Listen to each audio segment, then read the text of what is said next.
Look who comes here, a grave unto a soul, holding the eternal spirit against her will in the vile prison of afflicted breath. I prithee, lady, go away with me. Oh, now see the issue of your peace. Patience, good lady, comfort, gentle Constance. No! I defy all counsel, all redress, but that which ends all counsel, true redress. Death. Death. Oh, amiable, lovely death. Thou odoriferous stench, sound, rottenness, arise forth from the couch of lasting night, thou hate and terror to prosperity. And I will kiss thy detestable bones, and put mine eyeballs in thy vaulty brows, and wring these fingers with thy household worms, and stop this gap of breath with fulsome dust, and be a carrion monster like thyself. Come, grin on me, and I will think thou smilest, and bust thee as thy wife. Misery's love? Oh, come to me. Oh, fair affliction, peace. No! I will not, having breath to cry.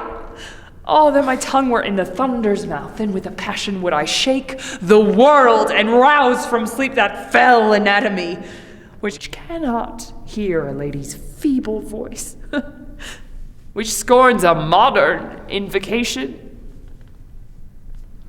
Lady, you utter madness, and not sorrow. Thou art not holy to belie me thus. I am not mad. This hair I tear is mine. My name is Constance. I was Geoffrey's wife. Young Arthur is my son, and he is lost. I am not mad. I would to God I were. Oh, then 'tis like I should forget myself. Oh, if I could, what grief should I forget? Preach some philosophy to make me mad, and thou shalt be canonized, Cardinal. For being not mad, but sensible of grief, my reasonable part produces reason how I may be delivered of these woes, and teaches me to kill or hang myself. If I were mad, I should forget my son, or madly think a babe of clouts were he. I am not mad. Too well I feel the different plague of each calamity. Bind up those tresses. Oh, what love I note in the fair multitude of those her hairs, where but by chance a silver drop hath fallen. Even to that drop 10,000 wiry friends do glue themselves in sociable grief, like true, inseparable, faithful loves sticking together in calamity. To England, if you will. Bind up your hairs. Aye, that I will. And wherefore will I do it? I tore them from their bonds and cried aloud, oh, that these hands could so redeem my son, since they have given these hairs their liberty. But now I envy them their liberty, and will indeed commit them to their bonds. Because my poor child is a prisoner. And Father Cardinal, I have heard you say that we shall see and know our friends in heaven. If that be so, I shall see my son again.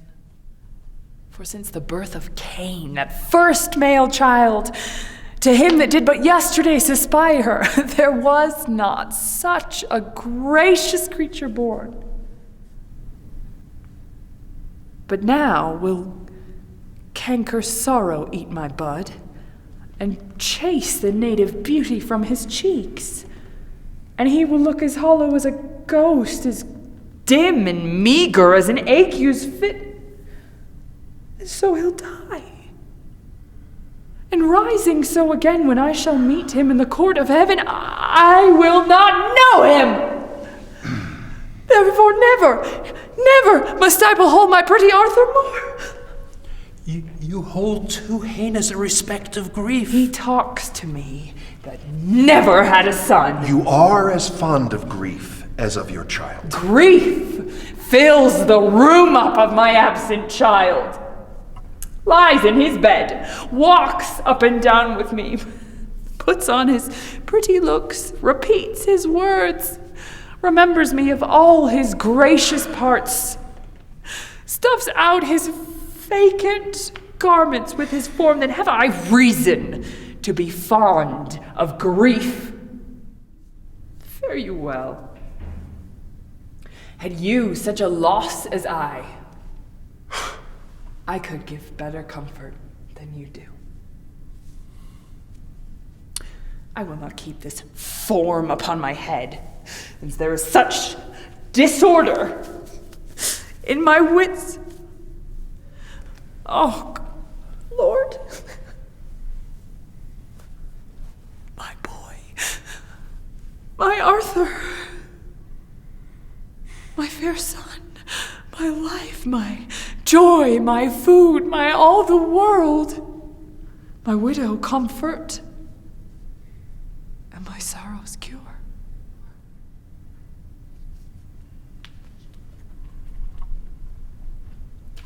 I fear some outrage, and I'll follow her.